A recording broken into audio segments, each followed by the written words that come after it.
sintomática es todo un tema que sigue siendo tema en los congresos de cirugía. Si sigue todavía siendo un tema importante en los congresos de cirugía es porque no se ha llegado a un acuerdo. No se ha llegado a un acuerdo. Algunos dicen que la litiasis vesicular asintomática debería ser operada, otros dicen si es asintomática no debería ser operada. Pero podemos establecer por qué debería ser operada y por qué no debería ser operada. No debería ser operada porque si no da síntomas, el paciente no está enfermo, fue un hallazgo casual, hay pacientes que se le hacen ecografía por otras razones, se puede hacer una ecografía ginecológica y el ecografista por ahí mira la vesícula y ve que tiene una litiasis vesicular. Entonces, ese paciente, algunos sostienen que no debería operarse.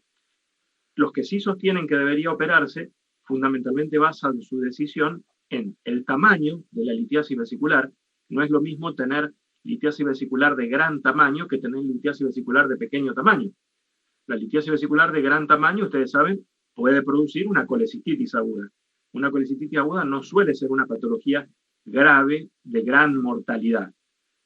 La litiasis vesicular de pequeño tamaño puede llegar a producir una patología que sí es mucho más grave, que es la pancreatitis aguda. Entonces, por esas razones, podría contemplarse la posibilidad de una cirugía. También ustedes saben que el cáncer de vesícula está íntimamente asociado a la litiasis vesicular. Prácticamente no existen cáncer de vesícula sin litiasis vesicular previa. Entonces esto también viene al caso con la edad del paciente. Si es un paciente que es bastante más joven y va a tener mucho tiempo esa litiasis vesicular dentro de la vesícula, es probable que se justifique una colecistectomía para evitar la producción de un cáncer de vesícula. Pero como les digo, es un tema de discusión, es un tema de discusión en el que no hay un acuerdo total, en el 100%. Entonces, ustedes van a ser pacientes alguna vez, pueden llegar a tener una litiasis vesicular, entonces deberían pensar ustedes qué harían si tuvieran una litiasis vesicular asintomática. Y también, como ustedes son agentes de salud, también muchas veces sus pacientes de confianza le van a preguntar, mira, fui del cirujano y me dijo que me tengo que operar de la vesícula, pero a mí no me dio síntomas nunca. ¿Qué hago? Bueno, ustedes deberán tomar la posición y deberán decirle esto. También al paciente hay que ponerle a decidir qué quiere hacer. Hay que participarlo de esta decisión. Pero se entienden los fundamentos clínicos, los fundamentos viene de lo que es la litiasis vesicular y cuáles son las complicaciones que puede ocurrir. Yo particularmente, si me hago una ecografía en este momento y tengo una litiasis vesicular, que me saquen la vesícula. Sí, pero con el tema de que si vos sos inmunosuprimido, ¿la cirugía no es un riesgo también? Por eso, bueno, ese es otro tema. El paciente inmunodeprimido es un riesgo a la cirugía, pero es un riesgo también que desarrolle una patología infecciosa. Entonces hay que cotejar y hay que charlarlo muy bien. Esto a veces de manera interdisciplinaria y definir qué es lo mejor para el paciente. Claro, gracias. No de nada.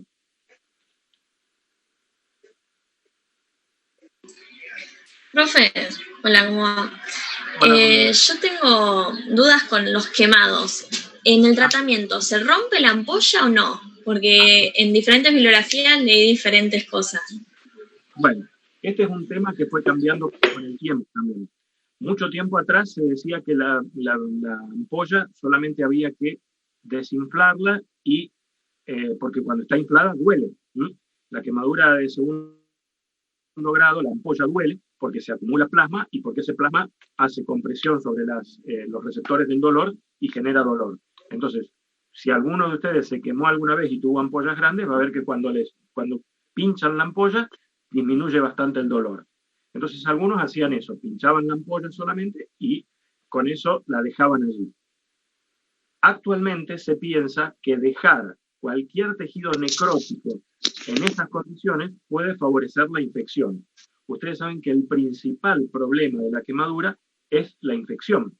Entonces, para evitar esas infecciones, es preferible realizar la extracción de la piel que cubre las ampollas, que se realiza de manera muy fácil porque es tejido epidérmico, no tiene receptores nerviosos, entonces no no genera dolor, se puede con un bisturí o con una tijera sacar la ampolla. Particularmente lo que dicen los cirujanos plásticos de nuestros servicios es que la ampolla hay que sacarla. Gracias. No, de nada.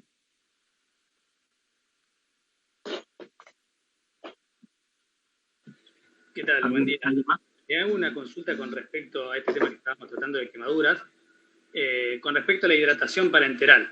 Sí. Cuando llega un paciente que tiene una amplia superficie tomada por la quemadura, ¿no es cierto? ¿Cómo es la actitud que nosotros tomamos en la guardia, por ejemplo, o en un centro de salud o en un hospital de segundo nivel, por ejemplo? Bien. Bueno, ustedes saben que la piel es lo que nos divide del resto del medio, es decir, es lo que nos mantiene en la homeostasis de nuestro equilibrio hidroelectrolítico. Cuando hay una quemadura, desaparece la piel y se rompe este equilibrio. Entonces, ustedes lo primero que tienen que actuar es en tratar de reponer ese equilibrio a través de la administración de agua y de solutos. Entonces, lo que tienen que pensar primero es la administración de suero a través de una vía periférica. Lo que tienen que ponerle es 1 o 2 vías periféricas y administrarle líquidos. Si ustedes conocen las fórmulas específicas, lo pueden hacer a través de las fórmulas específicas. Nadie les va a pedir que sepan de memoria las fórmulas de reposición de líquidos. Y si alguien se los pide, les está pidiendo algo que no es correcto, porque eso se puede tener en la guardia, en cualquier guardia, puede ponerse en un papel, porque es imposible acordarse de todo de memoria. Y aparte, si uno es en un lugar donde no se reciben muchos quemados, no es fácil recordarlas permanentemente. Entonces, es fácil tenerlo a mano para saberlo. Lo que sí ustedes tienen que saber es el fundamento de esas fórmulas. ¿Cuál es el fundamento de esas fórmulas? Que ustedes tienen que administrar líquidos de acuerdo con el peso del paciente, es obvio, de acuerdo al tamaño del paciente, y de acuerdo a la superficie quemada. A mayor superficie quemada va a haber que reponer más líquido, a menor superficie, menor cantidad de líquidos. Esos son los fundamentos de cualquiera de las fórmulas que ustedes vieron en la bibliografía. Y que tienen que pasar la mitad en las primeras 8 horas, pero las primeras 8 horas contadas desde que se produjo la quemadura. Como ustedes me dicen, la quemadura se pudo haber producido en un lugar que está a 2 o 3 horas de donde ustedes están, tardan 2 o 3 horas en entrárselo, y les quedan 5 horas para reponerle la mitad del volumen que ustedes calcularon. Y en las 16 horas restantes, en la otra mitad del volumen. Ese es el fundamento de la reposición. Buenísimo, por supuesto, perdón, Daniel, también, por supuesto, calmar el dolor. Estos pacientes suelen tener, si son quemaduras de tipo A y AB, pueden llegar a tener mucho dolor, entonces hay que calmar el dolor.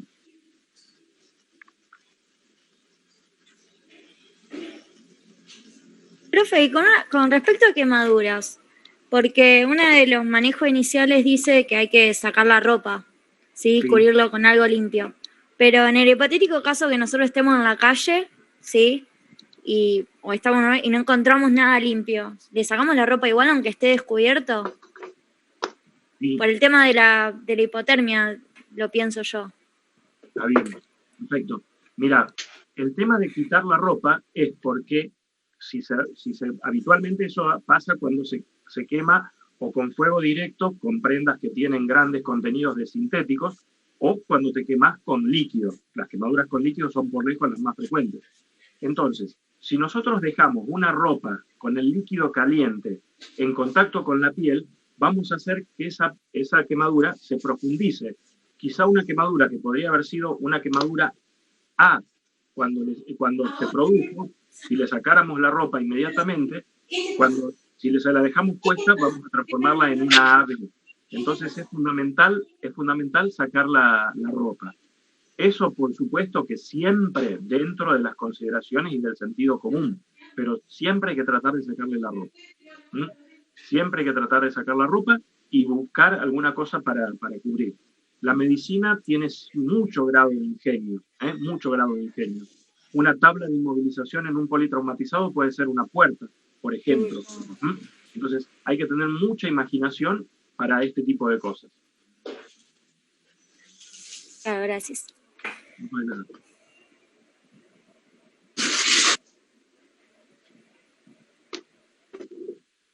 con respecto a los planes de hidratación parenteral. Tengo duda en cuanto a la cantidad que se repone de electrolitos, o sea, de solución fisiológica, porque hay algunos que dicen que se repone 145 mil equivalentes aproximadamente por día, y otros profesores dicen que se repone menos, que se repone aproximadamente la mitad. Eso fundamentalmente va a depender del ionograma que tenga el paciente, de las necesidades que tenga el paciente. Ustedes, con respecto a eso, lo que tienen que saber es que la reposición tiene que hacerse de manera lenta, tiene que hacerse de manera lenta. De acuerdo con la cantidad, yo siempre les digo que es un tema que lo manejan muy bien los clínicos. Es un tema más de clínica médica que de cirugía. Es raro que no haya algún clínico alguna vez como para poder hacer esa reposición. Incluso ustedes ahora, en la práctica final obligatoria, y lo que han visto en clínica, van a tener un manejo mayor de estos temas. Es raro que nosotros los cirujanos le preguntemos de esos temas en los exámenes finales. Es muy raro, porque nosotros debe ser muy pocos los cirujanos que manejan esto de manera adecuada, porque siempre confiamos en los clínicos. Cuando necesitamos alguna cosa de esta, lo manejan los clínicos, ¿sí? Entonces es raro que algún cirujano les vaya a preguntar esto en un examen final, sobre todo. Ok, gracias. Bien.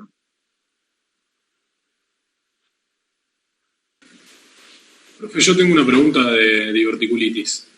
Sí, Rodrigo, decime. En un Hinchey 1, ¿siempre hay que hacer el drenaje o hay algún criterio de tamaño en cuanto al absceso que nos diga cuándo hacer un drenaje o cuándo directamente tratarlo con antibióticos? Bien, bueno, ustedes consideren que yo soy cirujano pediátrico. La diverticulitis en el paciente pediátrico no existe, o sea que hace 30 años que no veo una diverticulitis. No sé qué les habrán dicho en el seminario de diverticulitis. Lo que sí les digo es que se drena todo lo que constituye un absceso y se drena todo aquello que constituye un absceso mayor de 5 centímetros. Ese es el concepto de drenaje.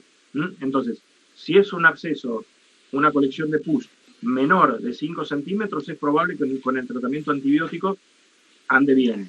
Si es mayor de 5 centímetros, hay que hacer drenaje percutáneo. No sé si respondí a tu pregunta, Rodrigo. Sí, gracias.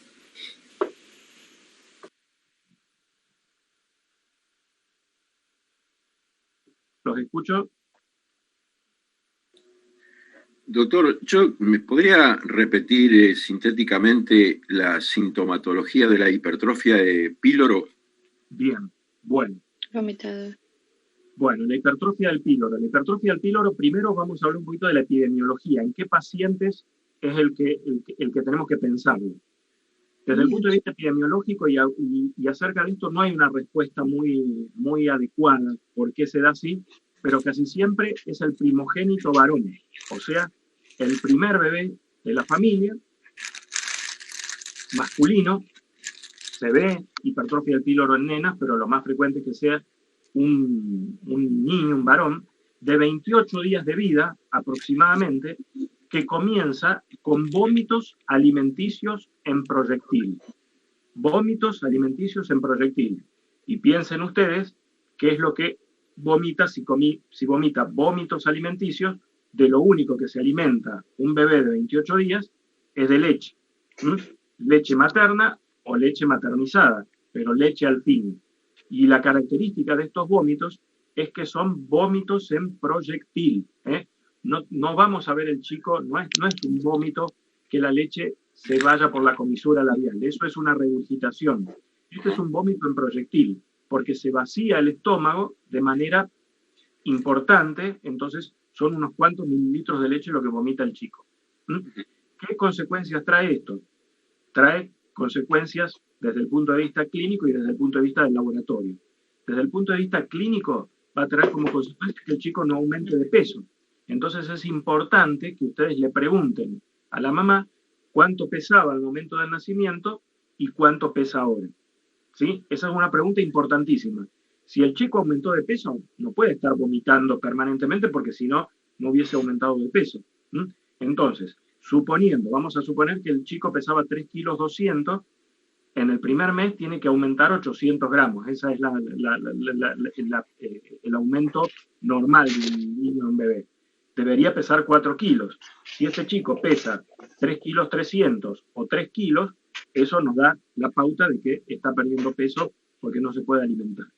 Y desde el punto de vista del laboratorio, al vomitar, va a vomitar hidrógeno, va a vomitar potasio y va a vomitar cloro. Entonces va a producir una alcalosis hipoclorémica e hipopotasémica. El chico, cuando le tomemos un estado ácido-base, produce una alcalosis hipoclorémica hipopotasémica, que es muy importante porque no se va a operar hasta que no se corrija eso, ¿sí? Y los antecedentes que tenemos que averiguar, porque puede ser que esté mal alimentado, puede ser que haya un defecto en la técnica de alimentación. Le tenemos que preguntar a la mamá, si toma teta, ¿cuánto tiempo lo tenés en cada teta? Algunas mamás te dicen, lo tengo media hora en una teta y media hora en la otra teta. Y sí, eso va a superar la capacidad, seguro, de la capacidad gástrica, y por eso va a vomitar. O de cómo le estás preparando el biberón. A veces la concentración no es la adecuada, entonces eso hay que preguntarlo. Y después también hay que preguntar, puede ser, aunque a veces no es difícil preguntar esto, pero puede ser que el paciente tenga un reflujo. Entonces ahí también puede haber otros diagnósticos diferenciales de la hipertrofia del píloro. Pero recuerden eso, de que es el vómito alimenticio, porque si llega a ser bilioso, descarta completamente el cuadro de hipertrofia del píloro. Porque si tenemos una hipertrofia en el píloro, la leche no pasa para el duodeno, pero también lo que está en el duodeno no pasa para el estómago. Entonces nunca puede vomitar bilis un paciente que tiene una hipertrofia del píloro. Usted en un momento me habló de diagnósticos diferenciales. ¿Podría decirme algunos otros más? O sea, el hecho de que la madre le esté dando mayor capacidad que la que puede contener ese estómago sería uno. Otra, una mala preparación. Sí, eso lo vas todo en mala técnica alimentaria. Mala técnica alimentaria. ¿Qué otros diagnósticos diferenciales podríamos hacer? Reflujo grave. Un reflujo grave puede parecer una hipertrofia del píloro. Por ejemplo, otros diagnósticos diferenciales más rebuscados es una hiperplasia suprarrenal congénita. La hiperplasia suprarrenal congénita muchas veces cursa con vómitos de este tipo, pero es muy raro. Bien. Esos son los diagnósticos diferenciales más comunes. Yo cuando usted habló de vómito en chorro pensé en la meningitis, pero claro, hay que agregarle un montón de síntomas más, ¿no? Fiebre o malestar. Tal cual. Fotofobia. Hernias diafragmáticas. Podría ser una hernia diafragmática, pero en realidad la hernia diafragmática tiene otra clínica, que es, por ejemplo, la ocultación de ruidos hidroaéreos a nivel del tórax, y son chicos que tienen un abdomen plano. Y la mayoría de las veces la hernia diafragmática ya tiene un diagnóstico al momento del nacimiento. Este chico estuvo bien hasta una semana antes de los 28 días. Empezó con esta sintomatología a los 21 días. Podría ser una hernia diafragmática, pero es mucho más raro el diagnóstico diferencial de una hernia diafragmática. Bárbaro, gracias. No, por nada.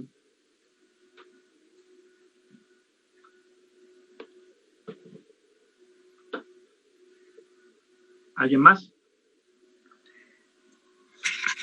Una cosa para asegurarla, porque a ver si la tengo bien escrita. Lo que se realiza como terapéutica es una piloroplastia. No, lo que se realiza es una piloromiotomía extramucosa. Piloromiotomía, es decir, la incisión de la serosa y de la muscular del píloro. Una piloroplastia es otra cosa, que es la apertura en sentido longitudinal del píloro y el cierre en sentido transversal. Eso se hace para otras cosas, para aumentar el vaciamiento gástrico. Acá es una piloromiotomía extramucosa, porque se hace una incisión de la serosa, del músculo, y se deja indemne la mucosa. Piloromiotomía extramucosa. Está bien, gracias, lo corrijo. Bien. Yo tengo duda con pancreatitis crónica. Sí. Porque en un video vi de pruebas de función pancreática. Y me digo, ¿se utilizan acá o no? ¿Qué tipo de pruebas? No, eran un montón de pruebas que se llamaban así, pruebas de función pancreática. Porque es como que para el diagnóstico medio que me perdí. No, no las conozco. No puedo contestarte No. porque no las conozco. La pancreatitis crónica, aparte, tiene muy poca indicación quirúrgica, así que es más de los clínicos y los gastroenterólogos que de nosotros los cirujanos. Ah, listo. Y con respecto a la gastritis, que es algo también más clínico, pero ¿puede ser que también sea causa de hemorragia o es siempre una úlcera lo que causa la hemorragia? La enfermedad ulcerosa gastroduodenal, que incluye la gastritis y la úlcera, puede ser causa de una hemorragia digestiva alta. Sí, claro que sí. Decímelo a mí. Estuve internado hace 2 años por una gastritis hemorrágica. Ah, listo. ¿Qué? Pero eso ahí sería tratamiento más clínico que quirúrgico. Claro, claro. El asunto es que sea masiva. Muchas veces es masiva la gastritis y puede requerir una cirugía que es una gastrectomía total. Pero la mayoría de las veces cede con tratamiento médico. Es decir, medidas de apoyo, proporcionar al paciente un adecuado aporte hidroelectrolítico y bloqueadores H2 o bloqueadores de la bomba. Ah, listo, gracias. Bien. Doc, aprovechando que usted es cirujano pediátrico, en un chico de alrededor de 6 o 7 años que haga una apendicitis, si nos preguntan la resolución quirúrgica por acero abierto o videolaparoscópica, ¿qué contestamos? Eso es a criterio del cirujano tratante. Pero en este momento lo que se llama el gold standard, es decir, el gold standard es lo que se prefiere para una patología, ¿sí? Es el gold standard. En este momento, para nosotros, el gold standard de la apendicitis es la apendicectomía videolaparoscópica. Fíjense, yo les cuento, en el hospital donde yo trabajo, en el Hospital de Niños Zona Norte, la última apendicectomía abierta se hizo en marzo del 2018. O sea que llevamos casi 3 años que no se operan apendicitis por vía abierta, sino que se hacen todas por vía videolaparoscópica. Ah, muy bien. Tanto en un chico como en un adulto, tienen lo mismo, es lo mismo, el mismo Claro, concepto. En una charla un cirujano pediátrico decía que si tenía un chico menudo de cuerpo y que él con una incisión de 2 centímetros le sacaba el apéndice, no le hacía una videolaparoscopía. Eso lo escuché en una charla. Uh-huh. ¿Qué opinión le merece eso? No, yo no estoy de acuerdo. Nosotros operamos todo por videolaparoscopía porque ¿sabés cuál es el tema de la videolaparoscopía? Y de la incisión esa de 2 centímetros, con la incisión de 2 centímetros, yo veo el apéndice y si me encuentro con un apéndice normal, ¿qué hago? ¿Cómo exploro la cavidad abdominal para ver si tiene otra cosa? La técnica videolaparoscópica me permite hacer una revisión de todo el abdomen, y que no me pase nada, que no se me pase nada. Es decir, puede ser alguna cosa que sí puede pasar cuando se hace una incisión de 2 centímetros. La colocación de una cámara a través del ombligo me permite tener una visión integral del abdomen. Yo no estoy de acuerdo con ese concepto y creo que el gold estándar de la apendicitis es la apendicectomía videolaparoscópica. Perfecto. Muy Profe, bien. pero si te viene con peritonitis, ¿no te conviene vía abierta? Todo lo contrario. Todo lo contrario. Si tengo que operar a un paciente de una peritonitis por técnica abierta, le tengo que hacer una incisión muy grande. Le tengo que hacer una incisión que va, si es un chico, una transversa. Y si es un paciente un poco más grande, mayor de 8 años, le tengo que hacer una mediana infraumbilical y a veces incluso prolongarla para más arriba. Una mediana infraumbilical es una incisión que se hace en el medio por debajo del ombligo. En cambio, con la técnica videolaparoscópica le hago la incisión en el ombligo y 2 incisiones más. Y con eso puedo lavar perfectamente igual que cuando lavo una técnica abierta. La peritonitis apendicular no es contraindicación para realizar una apendicectomía videolaparoscópica. Ah, listo, gracias. No, de nada. Doctor, una consulta. Sí, Jonathan. Quería consultarle, en una apendicectomía, digamos, si está perforada y no perforada, ¿se le da tratamiento antibiótico con metronidazol y gentamicina siempre? Mirá, La antibiótico-terapia en la apendicitis aguda suele ser también motivo de discusión, aunque hay ciertos protocolos que nosotros seguimos. Nosotros, por ejemplo, seguimos el protocolo del Hospital Garrahan. En ese caso, se hace siempre una dosis preoperatoria, siempre, que puede ser, como vos dijiste, metronidazol y gentamicina, o lo que estamos utilizando actualmente, que es ampicilina sulbactam. El ampicilina sulbactam, si ustedes se acuerdan de farmacología, es una penicilina de espectro un poco más amplio, que generalmente abarca también los gram negativos y los anaerobios. Entonces, cualquiera de esos dos antibióticos se pueden dar preoperatorio. Y de acuerdo con el hallazgo intraoperatorio, seguimos o no con el tratamiento antibiótico. Por ejemplo, si se trata de una apendicitis congestiva o supurada, no seguimos con antibióticos, o a lo sumo hacemos 24 horas más, nada más que eso. Si se trata de una apendicitis gangrenosa o perforada o una peritonitis, hay que hacerle 5 días de tratamiento endovenoso y completar 7 días de tratamiento por vía oral. Es decir, el chico se puede ir a la casa al 5.º día y se va con un antibiótico vía oral por 2 días más, que puede ser amoxicilina clavulánica, con Loptamox. Bueno, un nombre comercial Loptamox, pero hay un montón de amoxicilina clavulánica. ¿Se entiende? Fundamentalmente depende de lo que yo encuentre en la cirugía. Muchísimas gracias. No, de nada. Profe, ¿y qué opinión tiene usted con respecto al plastrón apendicular? Porque hay algunos que prefieren darle antibióticos y dejarlo, o sea, no operar después, hay algunos que lo operan inmediatamente. Bueno, el plastrón apendicular ha sido uno de los grandes karmas de mi vida, porque yo fui residente de cirugía general del Hospital Centenario y después fui jefe de residente de cirugía del Hospital Eva Perón. Así que soy una mezcla un poco rara. En el Hospital Centenario, todos los plastrones apendiculares se operaban, y cuando llegué, con buen resultado.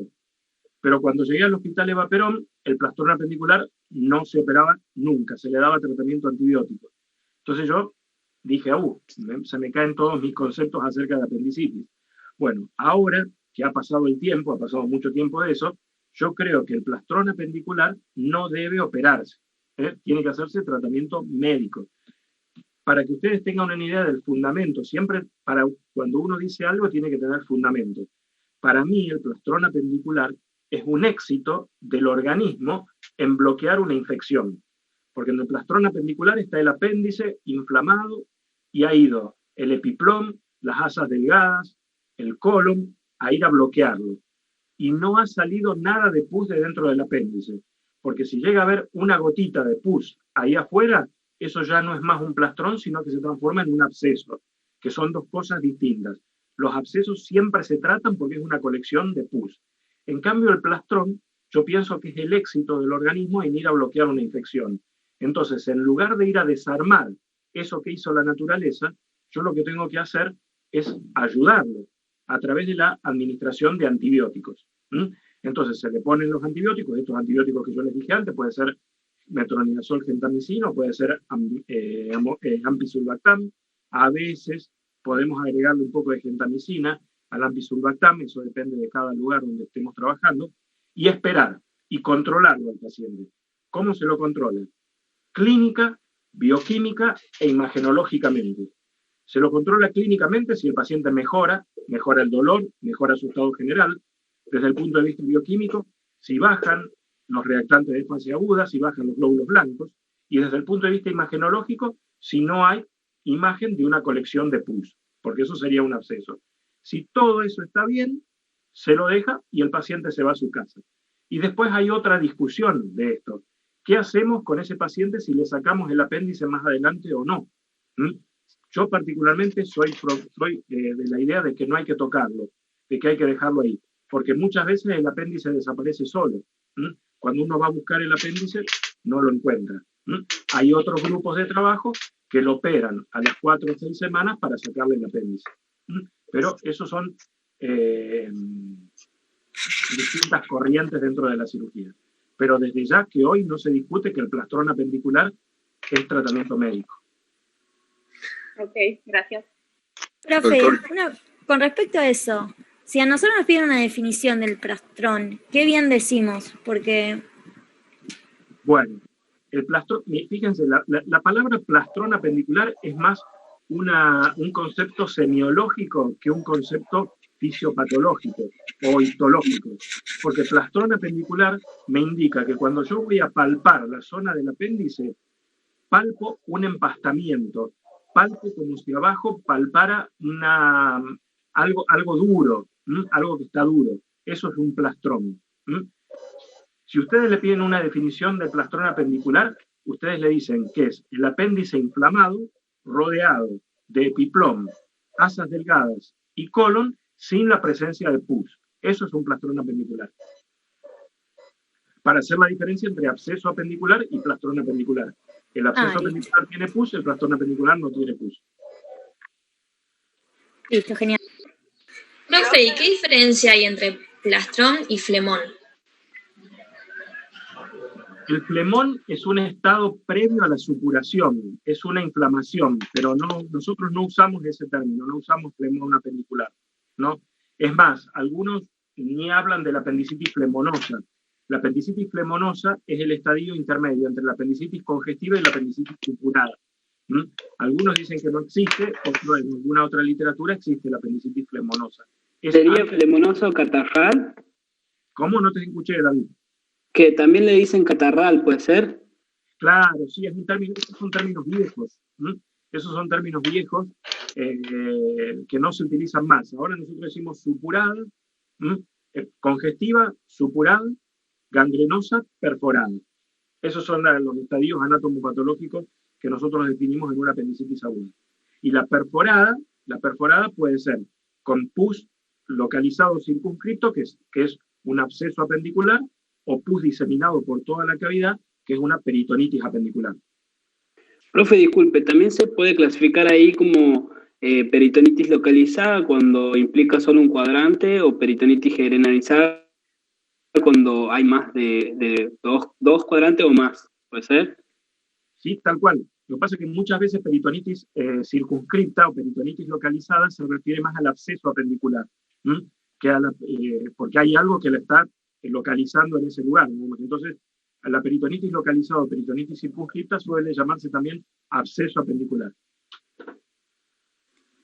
Profesor, y una consulta. En el caso de este paciente que tiene el plastrón, la clínica no es tan aguda como una apendicitis común, sería como un paciente que ya viene de días de evolución más crónico, o sea, no sé si tan crónico, pero no tan agudo como una apendicitis. Muy bien, Justina, esa es una observación muy buena. El plastrón apendicular, para que se constituya, tiene que dar lugar a tiempo, tiene que dar lugar a tiempo. Entonces es una apendicitis que no tiene 24 o 48 horas, sino que tiene bastante más tiempo. Y es la apendicitis, por ejemplo, que nosotros vemos cuando el paciente consulta y, por ejemplo, se cree que tiene una infección urinaria o que tiene un proceso respiratorio y le dan algún antibiótico, pero no un antibiótico específico para algo abdominal. Lo más común es que le den, por ejemplo, cefalexina o que le den amoxicilina.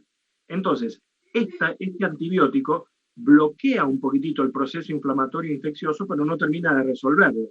Entonces puede pasar dos cosas ahí, que se constituya un absceso si el apéndice se perfora y sale pus, o que se constituya un plastrón apendicular, que es otra opción cuando no hay perforación apendicular y no hay pus. Pero tiene que pasar tiempo. Esto lo vemos muy frecuentemente cuando el paciente viene con una evolución bastante más larga y bastante más tórpida. A veces son 3, 5 y hasta una semana. 3, 5 días o hasta una semana. Gracias. Profe, disculpe, ¿puede ser que sean más adultos mayores los que tienen tendencia a generar plastrón y por el tamaño del epiplom? Y en los niños, por lo general, se produce la apendicitis, o sea, la perforación, más que el plastrón. Bien, David, muy bien, muy buen concepto también. Los pacientes pediátricos tienen un epiplom muy corto, generalmente.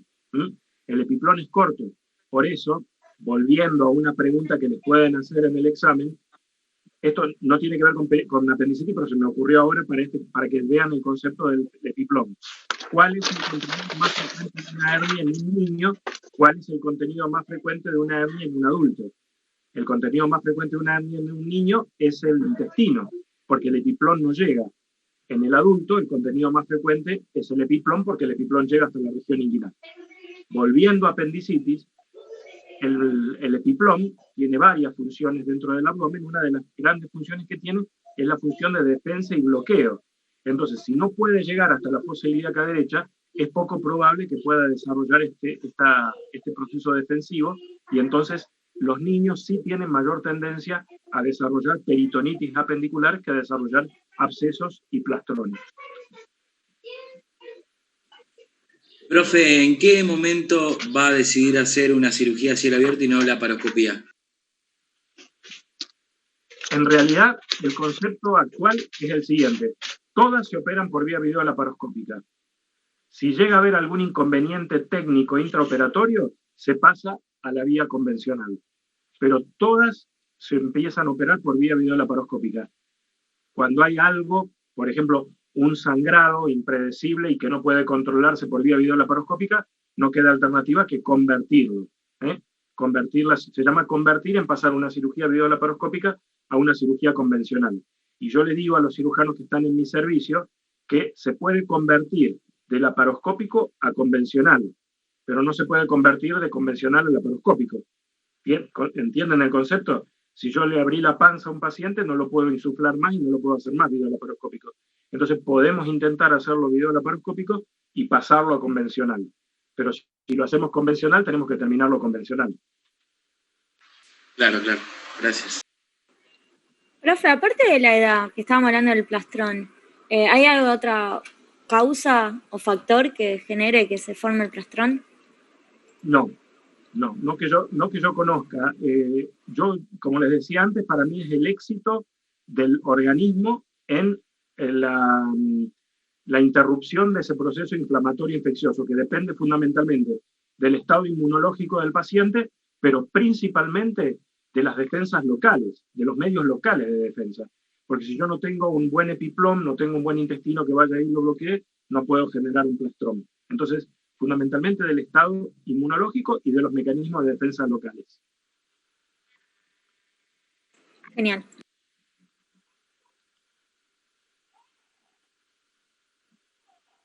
¿Alguien más? Sí, profe, una consulta. ¿La etiología más frecuente en los pacientes pediátricos es la hiperplasia linfoide o el fecalito?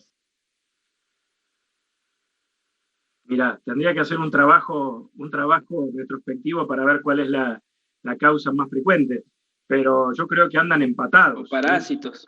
Yo creo, bueno, ahora te voy a contar. Espera, David, que te voy a contar.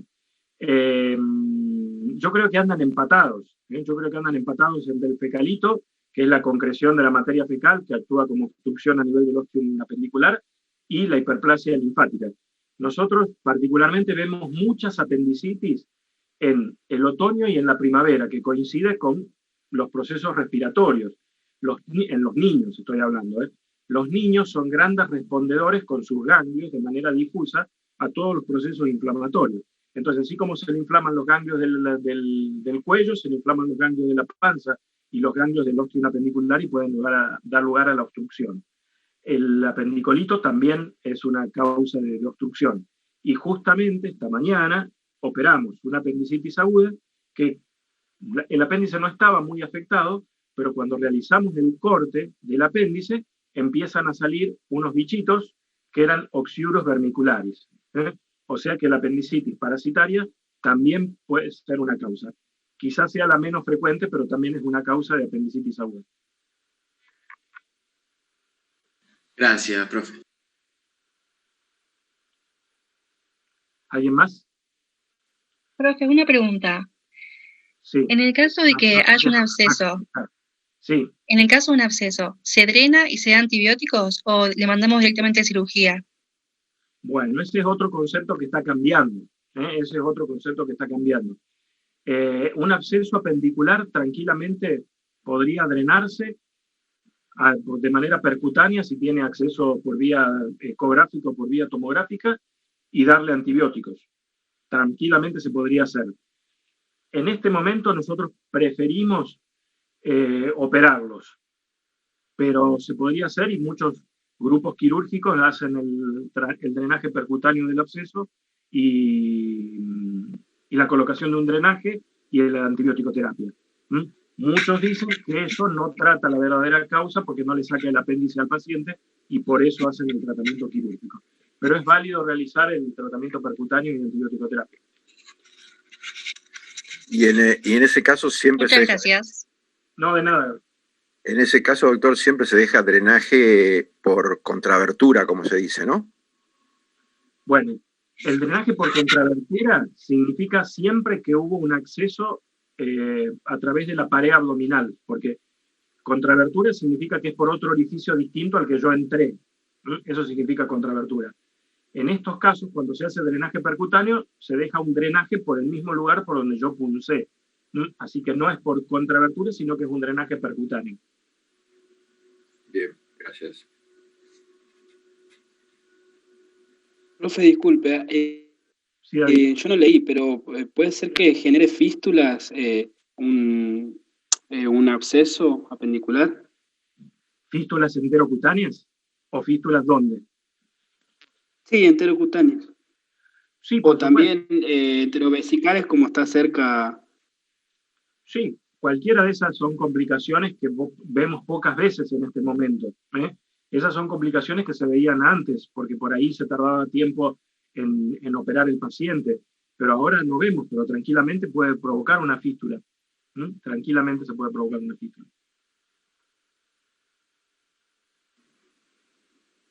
Hola, ¿le puedo hacer una pregunta? Sí, Paula. Quería saber con respecto, volviendo a hernias, ¿cómo clínicamente nos podemos dar cuenta que estamos frente a una hernia atascada, con la que nos había explicado hoy, o una estrangulada? Bueno, esa fue creo que la primera pregunta que me hicieron. Perdón, entré más tarde. No importa, la volvemos a responder. Yo dije que fundamentalmente hay que basarse en 2 parámetros que son importantes y hasta en 3, podríamos decir. El primer parámetro son las horas de evolución de atascamiento. Nosotros tenemos un concepto que se llama tiempo de isquemia, es decir, cuando un órgano puede estar privado de vascularización y perder su vitalidad. Eso más o menos son las 6 o 7 horas. Entonces, una hernia que pasó 6 o 7 horas atascada, yo puedo pensar tranquilamente que puede estar estrangulada. Ese es un concepto. El segundo concepto es el concepto clínico. La hernia estrangulada tiene mucho más compromiso local que la hernia atascada. Duele, puede estar morado, puede estar más edematizado, puede estar mucho más comprometido la región donde está atascado, el escroto o el labio mayor. O, por ejemplo, en la hernia crural, por debajo del pie inguinal. Y el otro concepto que podemos llegar a tener es si le podemos realizar una ecografía y medir por Doppler si el contenido intestinal tiene o no tiene vascularización. Eso es un concepto también, el tercer concepto, que no siempre se realiza. Lo que les decía yo también es que actualmente, como las hernias se pueden operar por vía videolaparoscópica, yo puedo ver desde el interior del abdomen y puedo ver en el estado en el que está ese intestino si lo puedo reducir sin ningún problema o si tengo que hacer otro tipo de maniobra. Pero por el momento ustedes quédense con el concepto de que es el tiempo y la clínica, ¿sí? Perfecto, muchas gracias. De nada, Paula. Doctor, en cuanto a eso, antes de que suceda la hernia estrangulada, ¿primero está la encarceración o se estrangula directamente? ¿Cómo es el tema? Bueno, eso fundamentalmente depende del tamaño del anillo. Depende del tamaño del anillo. Por supuesto que toda hernia que está estrangulada está atascada previamente, siempre, por definición. Es una hernia que no puede reducirse. Y según el tamaño del anillo, puede ser que esté atascada solamente o que ese anillo comprima la vascularización y que en ese caso tenga una estrangulación. Depende fundamentalmente de eso, pero toda hernia estrangulada estuvo primero atascada, obviamente. Gracias. Doctor, en la reparación de las hernias en adultos nos han dicho la utilización de mallas protésicas para reforzar la pared. En su especialidad de cirugía infantil, ¿también se utiliza? No. Esa es una pregunta muy frecuente de los papás. ¿Doctor, le va a poner una malla? No. No se le va a poner malla porque, yo siempre les digo, la pared posterior en el niño viene nuevita de fábrica. Entonces, el concepto fisiopatológico de hernia en el niño es la persistencia del conducto peritoneo vaginal permeable. Entonces, solamente nosotros los cirujanos pediátricos tratamos ese orificio, ese conducto peritoneo vaginal, solamente cerrándolo, cerrando el saco. En la pared posterior no hacemos nada. Incluso ahora que estamos operando, esta mañana también operé una hernia por vía videolaparoscópica, en un niño, en un bebé de 3 o 4 meses, no me acuerdo cuánto tenía, no le colocamos malla, a pesar de que sea por vía videolaparoscópica, lo único que se hace es cerrar el orificio profundo, para que no salga por ahí las vísceras. En el adulto se coloca una malla previniendo lo que va a ser una hernia directa, una hernia retro, una hernia por la pared posterior. Entonces, lo que hacemos con la colocación de la malla es reforzar la pared posterior, ¿sí? Sí, bien, gracias. Profe, pero en las recurrentes, ¿sí o no? ¿En los niños? Sí. No. En el niño, si la hernia recurre, si se produce una recidiva, es porque hubo algo que no se hizo bien en la ligadura del conducto peritoneo vaginal del saco. Siempre persiste, cuando recidiva una hernia en un niño, es porque no hubo una adecuada ligadura del saco herniario. Nunca ponemos hernia. En los niños nunca ponemos hernia. Nunca podemos mallas, perdón. Profe, disculpe, en una hernia que tiene como origen la diástasis de los rectos anteriores, una supraumbilical, digo porque nos puede tocar a nosotros en el consultorio en el consultorio, un niño que a qué edad se lo deriva o que haga una interconsulta con un cirujano para ir evaluando la cirugía. Bien, las hernias de la línea media, las que son las hernias umbilicales o las hernias epigástricas, tienen indicación de tratamiento después de los 3 años, porque lo que nosotros necesitamos es que se consolide la pared muscular del abdomen para poder realizar la reparación con sus propios tejidos. Acá tampoco se utiliza mallas, tampoco se utiliza ningún elemento protésico, ni en la hernia umbilical ni en la hernia epigástrica. La diástasis de los rectos, que es otra patología, que es la separación de los músculos rectos, en general no tienen tratamiento quirúrgico y se corrigen solos. Ustedes me esperan 5 minutitos que me están tocando.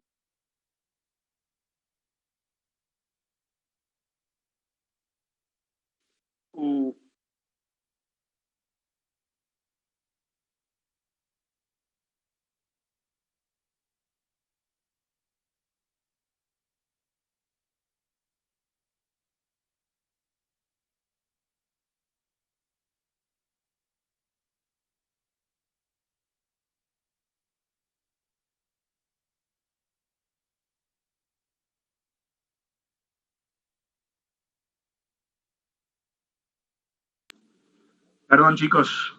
Bueno, se entendió, David, que no se utilizan elementos protéticos y se opera después de los 3 años cuando el paciente tiene absolutamente desarrollado su pared abdominal. ¿Estamos?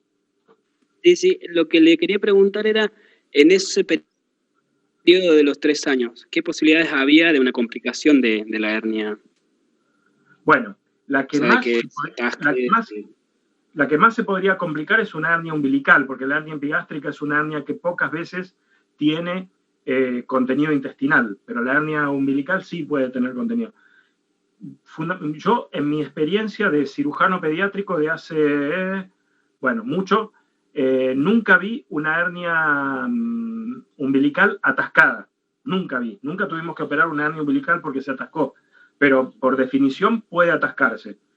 Pero hay que enseñarle a los papás de que la hernia entra y sale.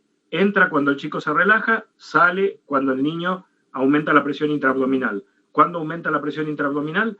Cuando hace caca, cuando llora o cuando tose. Y que sale y vuelve a entrar. Y no hay que hacerle nada, no hay que ponerle nada. No hay que ponerle ni un botón, no hay que ponerle ni tela adhesiva, no hay que ponerle nada, es la hernia. Entra y sale. Bien, son buenas herramientas para la exposición que vamos a tener nosotros con los padres y con los pacientes. Yo les recuerdo siempre, primero que ustedes van a ser padres y madres para sus hijos, Y segundo, que son agentes de salud. Mucha gente les va a preguntar estas cosas a ustedes. Le va a decir, che, vos sabés que fui, mira cómo tiene el ombligo el nene. Fui del médico y me dijo que no hay que operarlo hasta después de los 3 años. ¿Vos qué pensás? Entonces ustedes tienen que tener un criterio para decirle, no, lo que te dijo el médico está bien, no se opera hasta después de los 3 años porque tiene que desarrollar adecuadamente su pared muscular.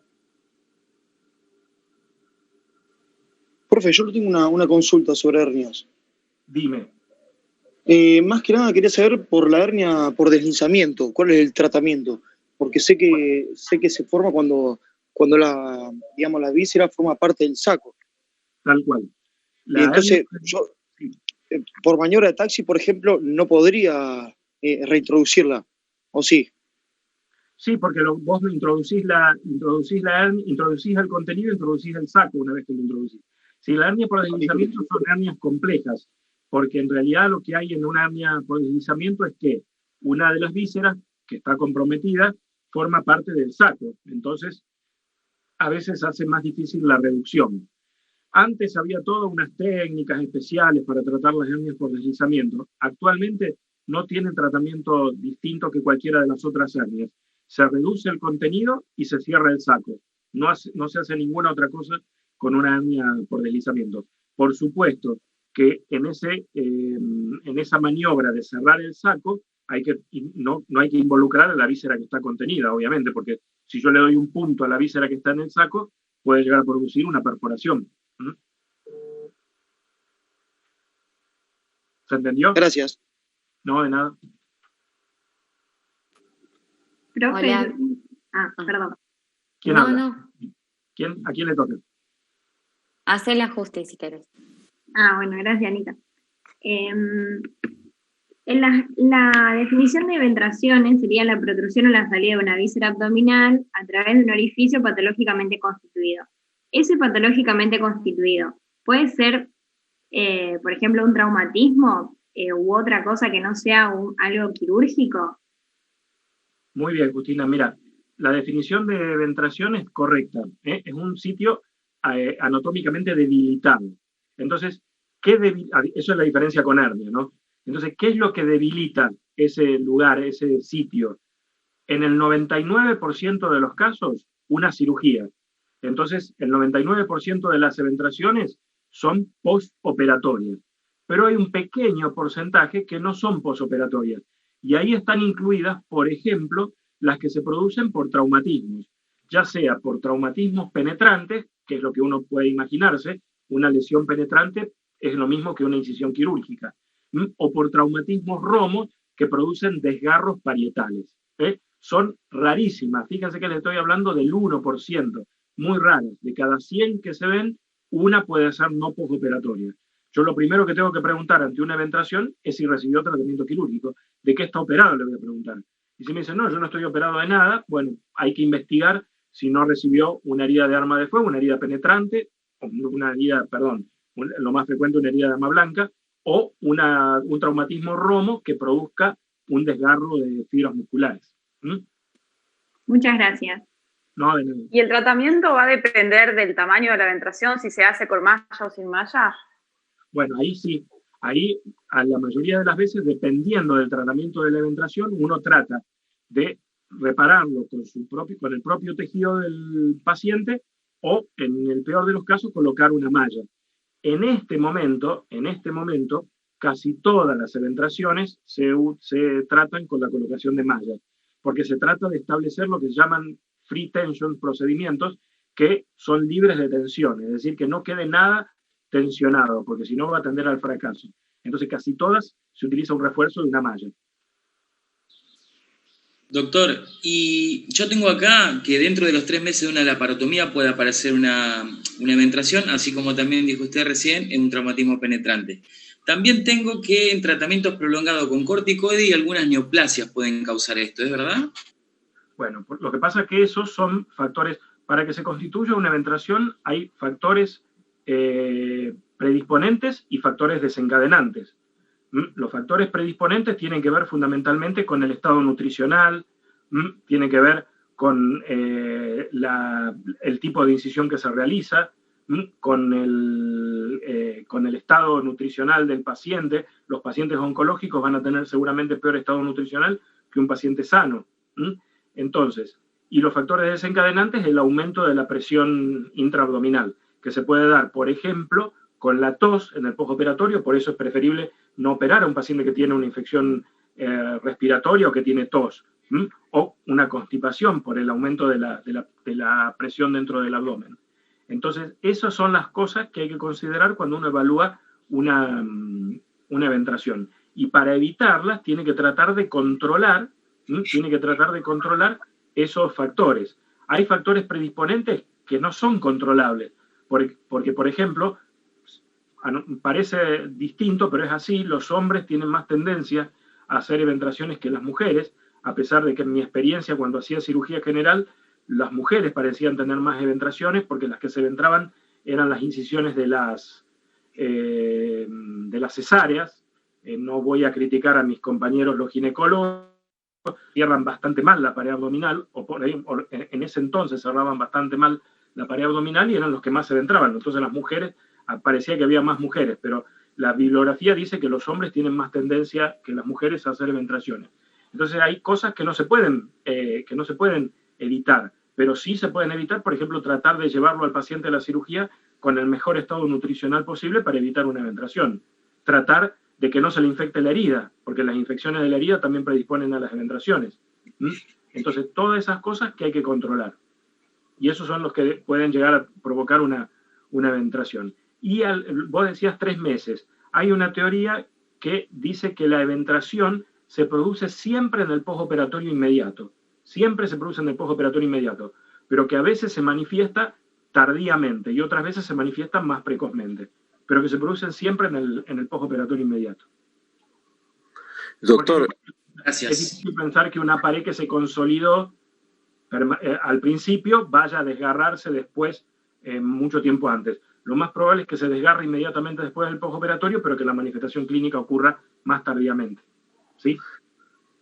Doc, Sí, si nos preguntan, teniendo en cuenta esto de que las eventraciones son el 99% postoperatoria, si nos preguntan cuáles son las incisiones abdominales más eventrógenas, ¿cuáles decimos? Y les dicen las del hemiabdomen superior y las que son paralelas a la línea media. Esas son las incisiones, las que se realizan en la línea media o paralelas a la línea media. Porque ustedes imagínense cómo es la fuerza ténsil de los músculos del abdomen. Los músculos del abdomen, los músculos oblicuos del abdomen tienen un trayecto oblicuo que van hacia la línea media.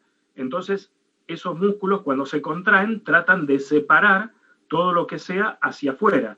Pero si yo hago una incisión transversa, es más difícil que se separen los músculos. Entonces, las incisiones más eventrógenas son las del hemiabdomen superior y las verticales.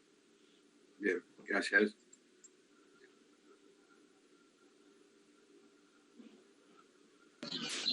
Hola, Profe. profe, ¿cómo va? Sí, Ana. Dale, Ana. No, si es de hernias la pregunta que tenés. No, decide. Bueno. No, mi consulta es sobre pancreatitis. Respecto de si pedimos inicialmente amilasemia y amilasuria como parte del laboratorio inicial del paciente con sospecha de pancreatitis, o solamente pedimos amilasuria cuando el cuadro tiene más de 24 horas de evolución y tenemos dudas del diagnóstico. Bien, bueno. Ustedes saben que el diagnóstico de pancreatitis se basa en un triángulo que es la clínica, el laboratorio y las imágenes.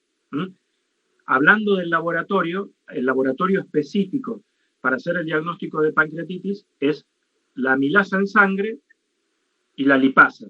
Lo que pasa es que la lipasa se hace en pocos lugares. La mayoría de los lugares donde ustedes van a trabajar, seguramente ahora, cuando empiezan a trabajar a hacer guardias, no se va a hacer lipasa. Si se hace, mejor aún porque es más específica.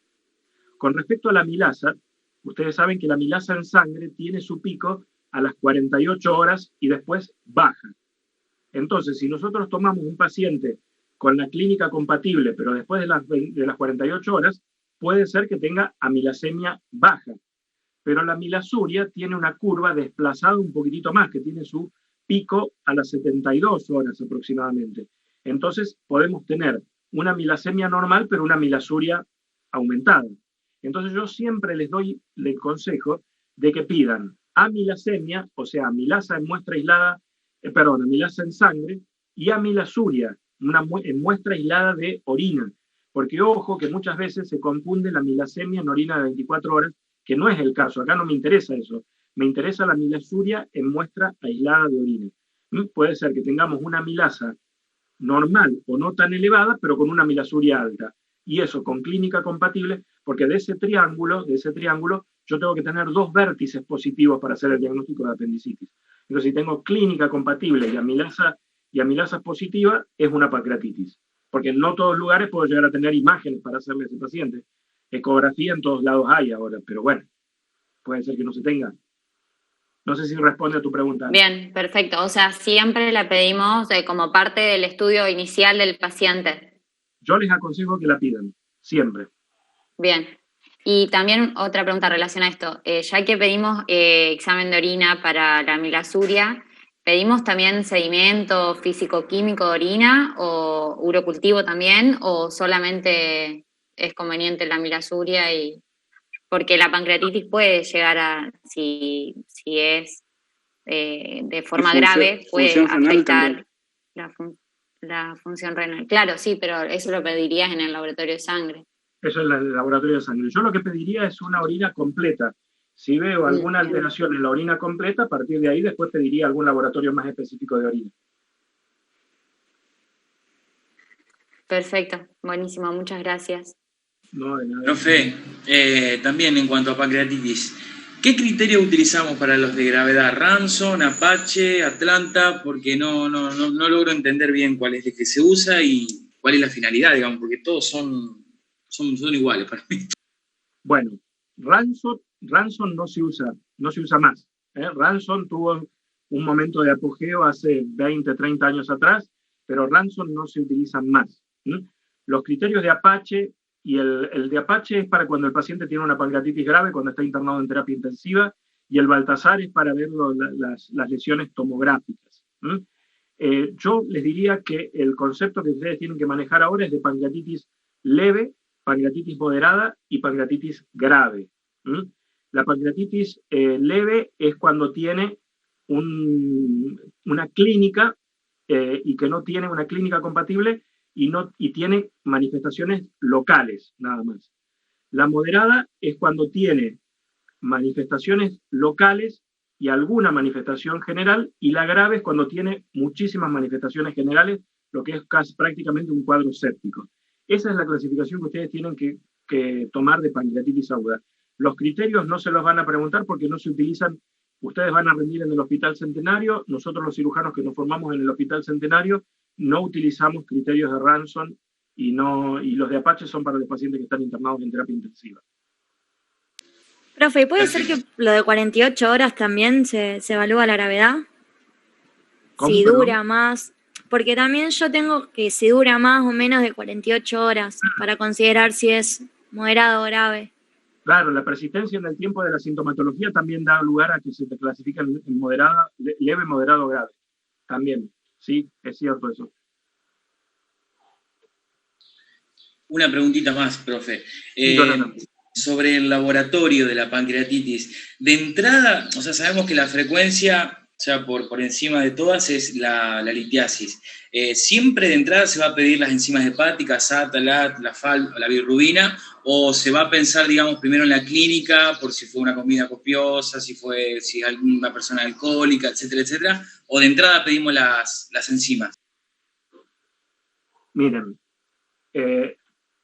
todo paciente que ingresa con dolor abdominal en nuestro medio, todo paciente que ingresa con dolor abdominal, y sobre todo si tiene antecedentes de litiasis vesicular, hay que pedir amilasemia. Siempre hay que pedir amilasemia. Entonces, dolor abdominal, cuadro compatible más amilasemia es una pancreatitis aguda hasta que se demuestre lo contrario. Después se verán cuáles son las causas. Lo más probable es que ese paciente tenga una pancreatitis aguda litiásica, que es la más frecuente en nuestro medio. Entonces, si tiene una pancreatitis aguda litiásica, ustedes en el mismo laboratorio le van a pedir un hepatograma. le van a pedir las transaminasas, le van a pedir la bilirrubina, le van a pedir la fosfatasa alcalina, le van a pedir la gamma GT, la 5-nucleotidasa, y también, si quieren, las pruebas de función hepática, el tiempo de protrombina y el colesterol.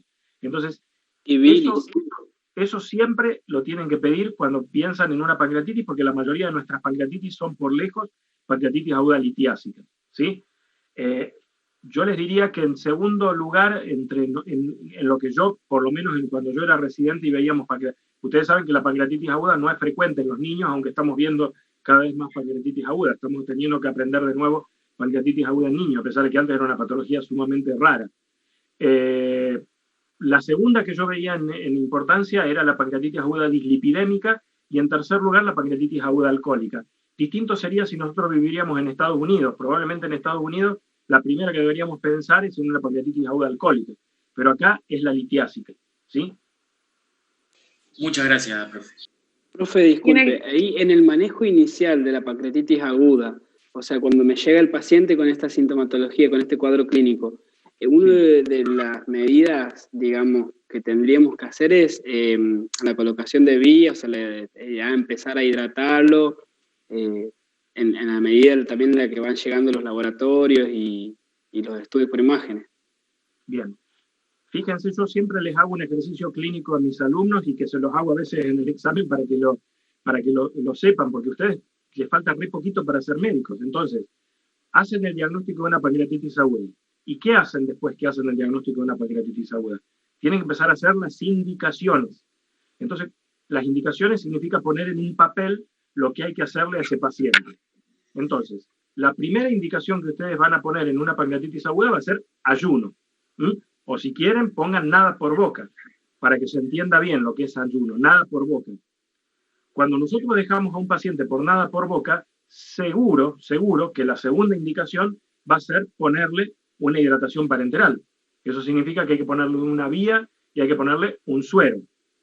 Y después empezamos a tratar el resto de las cosas que tiene una pancreatitis aguda. Por ejemplo, tiene dolor, le vamos a hacer analgésicos. Tiene vómitos, le vamos a poner una sonda nasogástrica.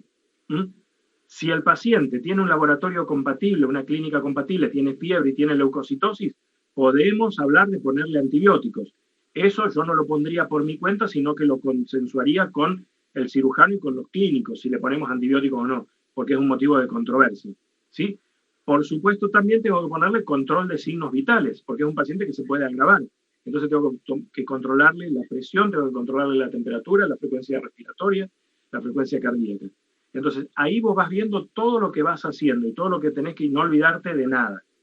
Y esas son las cosas que se le va haciendo. Y después, pedirle todos los estudios complementarios que te faltan. Una ecografía, seguramente, para ver cómo está el páncreas, para ver cómo es. Con eso vas a ver también la etiología de la pancreatitis, porque vas a poder ver la litiasis. Y después el seguimiento clínico y de laboratorio.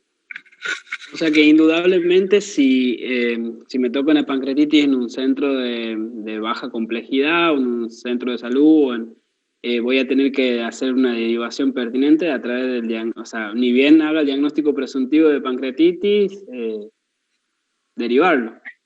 Tal cual. La pancreatitis aguda es una entidad que se tiene que internar. O sea que se tiene que derivar a un hospital, a un lugar donde se pueda internar. Por lo menos en una sala general. Puede llegar a necesitar terapia intensiva.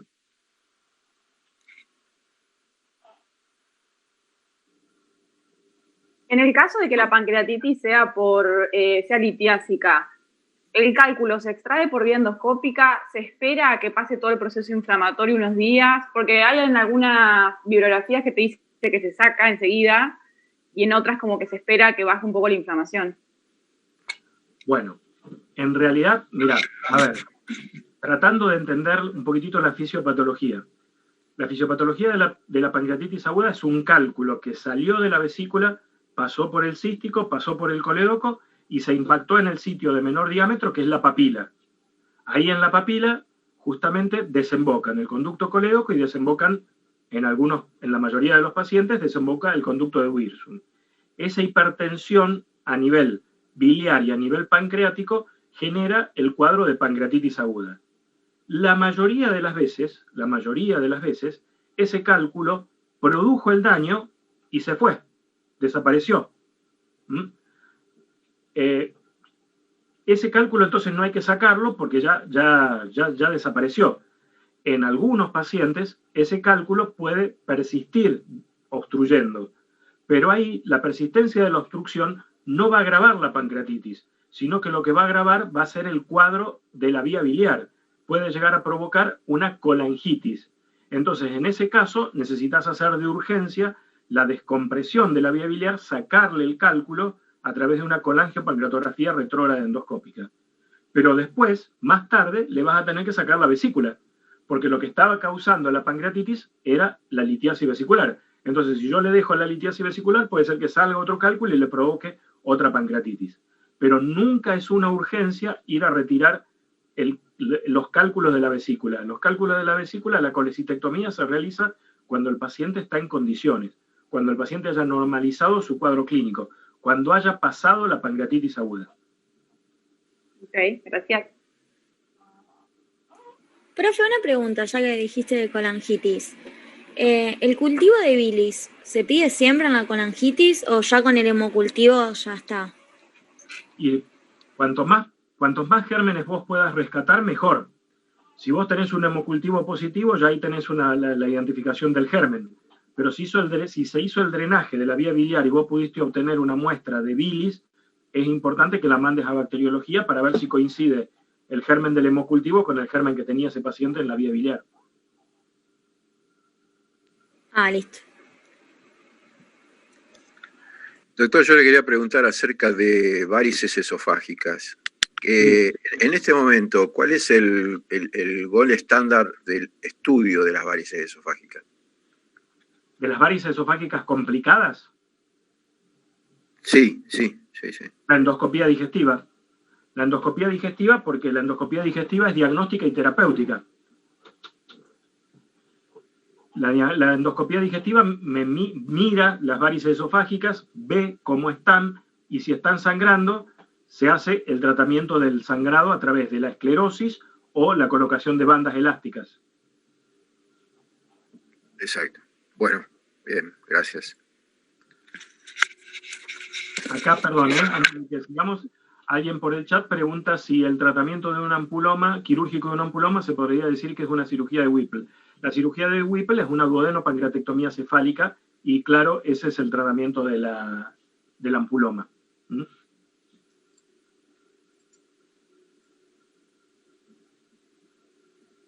Profe, yo tengo dudas de criptorquídea. Sí. Cuando tenemos que hacer el diagnóstico diferencial con el testículo en ascensor, que en los niños es totalmente normal y después se suele resolver solo, o dice que a veces llegan a la pubertad y siguen teniendo el testículo en ascensor. Si llega a la pubertad y tiene el testículo en ascensor, ¿no se hace nada igual? ¿O no corre riesgo ese testículo de torcerse o de por el calor ser estéril o de tumor o algo? Bueno, no quiero meterme en el terreno de mis amigos los urólogos, porque esto puede contradecir algo de lo que dijo la cátedra de urología. Pero el testículo en ascensor, que en realidad ahora no se llama más testículo en ascensor, sino que se llama testículo retráctil, no tiene tratamiento quirúrgico, porque en realidad cuando aumenta el estímulo hormonal y aumenta el tamaño y el peso del testículo, cae a la bolsa y se fija solo en la bolsa. En el caso de que no se fije solo en la bolsa pasada la pubertad, tiene indicación de orquidopexia, porque es un testículo que tiene tendencia a la torsión. Entonces sí, tiene indicación de orquidopexia. Pero desde ya les digo, esto es un criterio que tienen que definirlo los urólogos, ¿sí? Bueno, gracias. No, nada.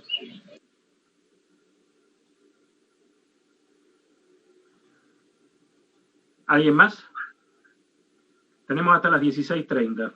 Faltan 5 minutos. Si alguien tiene una pregunta más. Yo, doctor. Sí. Buenas tardes. Con respecto a las hernias estranguladas, que no está recomendada las maniobras de taxis, ¿cuál sería la justificación? Porque mira, si una hernia estrangulada, por definición, tiene un compromiso isquémico del contenido, que en la mayoría de los casos puede ser intestino delgado.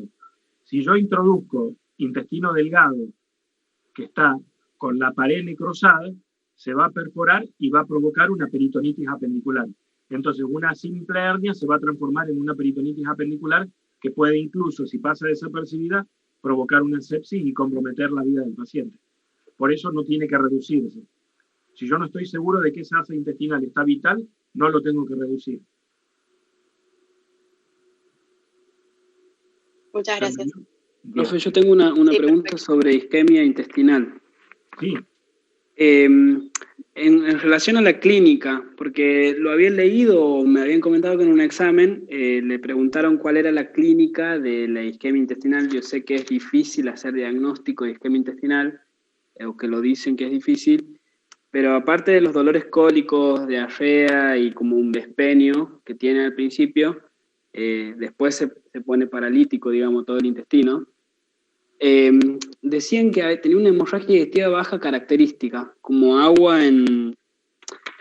como sangre lavada o algo así. No, lavado de carne, como lavado de carne. Sí.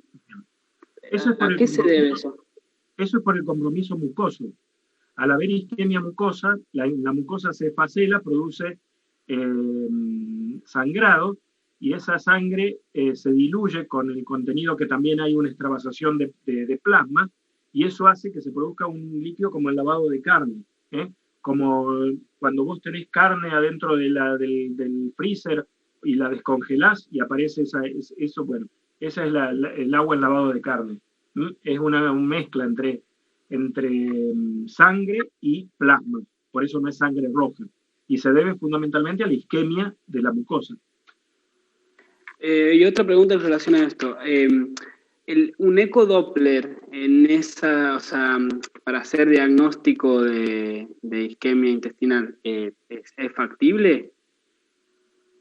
¿Por ecodoppler?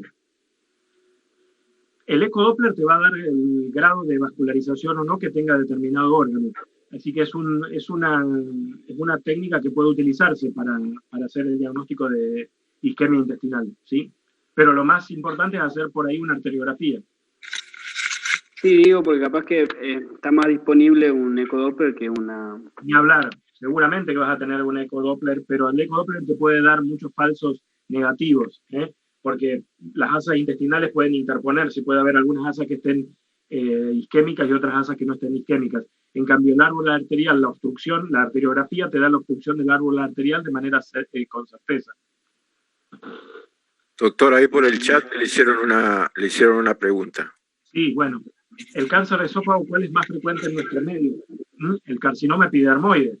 El carcinoma epidermoide es el más frecuente, que yo sepa. No sé qué les habrán dicho en el seminario de cáncer de esófago. El adenocarcinoma, porque el cáncer de esófago en el tercio medio es un carcinoma epidermoide, por la estructura histológica que tiene el esófago. El adenocarcinoma de esófago es el que se produce por reflujo, esófago de Barrett, metaplasia intestinal, después de eso, displasia y anaplasia. Entonces, el esófago del tercio inferior suele ser un adenocarcinoma. En cambio, el del tercio medio suele ser un carcinoma epidermoide. Sí, el más frecuente, el epidermoide, 75% y el otro 15%. Tal cual. Ahí Jonathan lo aclaró. Bueno, chicos, si les parece, dejamos acá. Estoy a su disposición para lo que quieran antes del examen.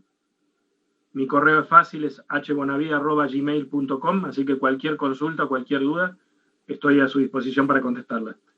Ya les van Profe, a llegar... disculpe, ¿puedo repetir el mail?